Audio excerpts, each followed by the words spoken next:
r/NoSleep. Posted by u/doomedgeek. I am an exterminator. Don't read this if you have entomophobia. When I was a kid, I wanted to be either an exterminator, astronaut, mad scientist or vampire when I grew up. I tried staying up all night a few times but never made it past midnight, so I crossed vampire off the list. I found out that to become an astronaut or a scientist, mad or sane, you needed a truckload of qualifications. By this time I had already left school and there was no way I was going back. So they were strikes as well. Which left Exterminator. I'm 35 now, I have my own one-man business, a boiler suit with my initials on the back and debts that could make a grown man weep, and sometimes do, after enough beers.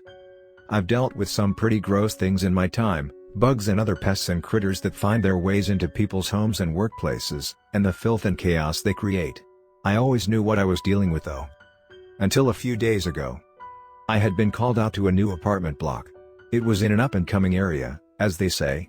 Once slum housing and derelict warehouses as far as the eye could see, the developers had bought cheap and leveled everything.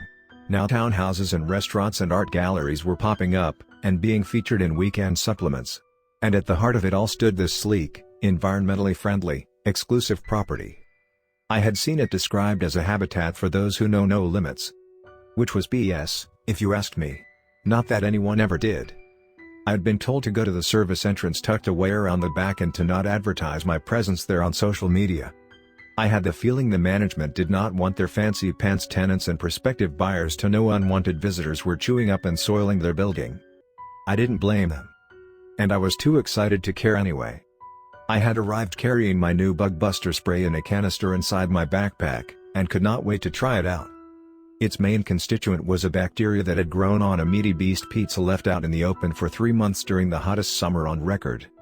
I buzzed the intercom, smiled into the camera and showed my ID. A moment later, the door swung open. It groaned and clanged like service in trances the world over. I guess the bespoke materials and expert craftsmanship had not extended to every corner of the place. I found myself in a barely lit basement and flicked my torch on. My mobile rang. "You got him, I kill him," I answered. My standard patter brought an exasperated sigh from whoever was on the other end of the line, followed by, "I hope I will not regret hiring you."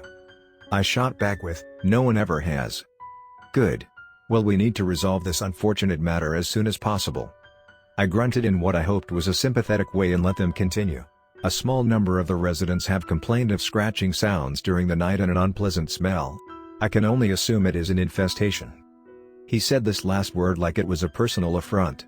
As if a rat had crapped in his herbal tea and given him the finger afterwards. "Sounds likely," I told him. Expert professional advice was included in my fee. Before he could start telling me the rest of his life story, how the yacht he'd been given for his 18th birthday was too small, how daddy never really loved him, I asked, "So you want me to start down here, in the bowels?" He cleared his throat. I hoped he was coming down with something. "In the basement, yes," he said. "You see, and this is strictly confidential, when the building was constructed the foundations of previous properties were incorporated. The costs of removing them completely were prohibitive and the engineers assured me there would be no issues." "Gotcha," I told him. "You've inherited your pests from the poor people who used to live around here." "That is not what I am saying at all," he sputtered. But we both knew it was. I signed off with a cheery, "Fumigate you later," and set off to find whatever was crawling around on 4 or 6 legs and dragging down the property prices. My heart was fair bleeding for the poor rich darlings.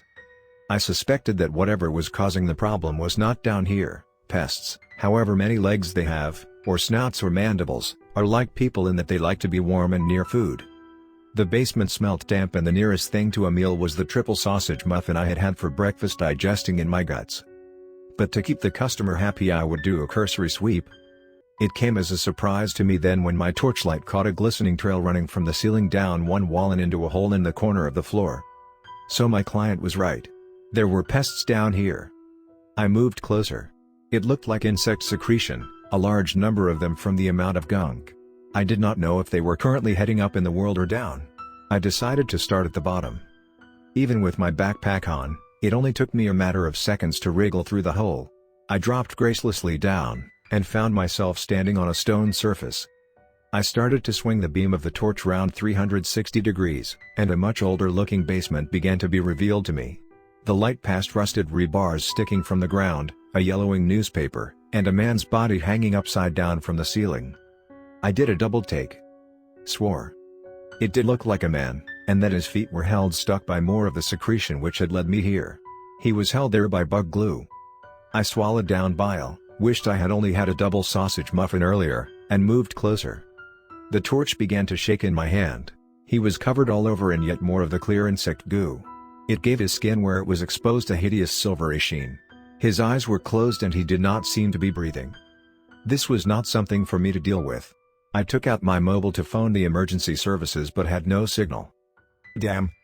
I was wondering if I should try and unstick him and get him down to see if he was still alive when I saw that his flesh was moving. Something under it. A writhing mass. A leg appeared first. It burst out just above his hip, and unfurled. It was an insect's limb. I recognized as much straight away, but the scale was way off. An insect with a leg this long would be as big as a tall adult. A second leg broke through the man's flesh, a third. Soon, 6 legs stood proud. The man had not flinched. He was dead then. A small mercy, I thought, and knew there was nothing I could do for him. I needed to get the hell away. Whatever obscenity of nature I was witnessing had clearly already cost one man his life and I did not want to be next. But I couldn't move. Terror kept me rooted to the spot, and I watched horrified, transfixed, as the tips of mandibles appeared through the skin of the man's throat, as the rest of the insect appeared. I saw then that the man had been an empty shell. This hideous creature must have grown inside him, feeding on him until there was nothing left and it was time for it to emerge. It fell to the ground, began to crawl towards me. I finally managed to break free of the paralyses which had held me, backed away. Found my voice. "You are one ugly SOB. I wouldn't want to wake up next to your mama." Something tickled my neck. I turned my head, slowly. Yep. She was big girl. Or boy. Who cared? The insect that stood behind me must have been 8 feet tall. Its thorax was about as wide as my torso and its eyes glinted darkly in the light of my torch as I played the beam over its grotesque body. It was impossible to know what it was thinking, if you can call the sparks of instinct that fly around inside such a thing's mind thoughts, but I was guessing that it was looking at me and seeing an ideal home for another one of its young. For giant insects that know no limits. Junior was probably just thinking seconds. Either way, I was insect food if I didn't do something. I unstrapped my backpack and took out the canister. "Don't fail me now," I whispered and unleashed a spray of bug buster right into Mama's face. I don't think about what chemicals go into the meat we consume.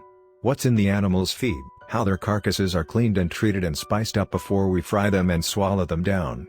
Now, I am clearly not an animal lover or an eco-warrior, and at that moment in time I was mighty grateful for whatever it is about processed meat, plus heat and decay, that formed the basis for something which made the giant insect's body just melt away. I felt no sympathy as I then turned the spray on its offspring and reduced it to a puddle of gore. Dog-ear dog. Man destroy insect. I stood there panting. I needed to call the police. I needed to get paid and then I would tell the client what I had found. But first I was going for a pizza. All the toppings, stuffed crust. The works.